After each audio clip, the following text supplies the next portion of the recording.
Now imagine a soul, alone, immersed in a silence that burns. Not the fire of hell, but the fire of love that purifies. This soul isn't lost, but it's on a journey, a slow one, filled with old wounds, regrets, memories, until a prayer arrives. A Our Father spoken with faith, a Hail Mary whispered in the dark, a rosary offered with love. In that moment, something changes. The fire still burns, but now it feels as if a soft breeze has crossed the flames. The soul feels hope. It knows it has not been forgotten. Maybe you think your prayers are too small, that your faith is weak, that your heart is tired, but heaven doesn't measure strength or perfection.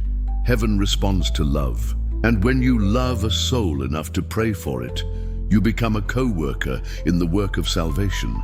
You take part in Christ's redeeming mission.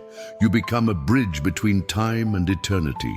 And the most surprising part, many of these souls, once freed, become your most faithful intercessors. They do not forget. They do not sleep. They pray for you. They walk beside you. Perhaps that deliverance you experienced came from a soul you once helped, that sudden peace, that job opportunity, that healing. It might have been the response of someone who, now in heaven, has never stopped watching over you. Her name was Irosima. She was 72 years old and attended the 7 a.m. Sunday Mass without fail. Always in the same pew on the left side near the altar. No one ever saw her in a hurry.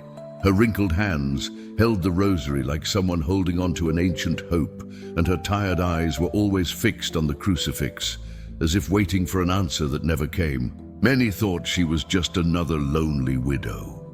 But there was something about Irosima that few people noticed. Every Sunday, upon entering the church, she would quietly place an envelope on the altar with a name written in delicate handwriting. For the soul of Cicero Andrade. Cicero was the name of her son, who died at the age of 27, a motorcycle accident on a wet curve on a rainy night. Cicero had drifted away from the faith in his final years. He had stopped attending church, confession, and mass altogether. He lived in a rush, carrying guilt and inner conflicts. When he died, Irosima mourned in silence.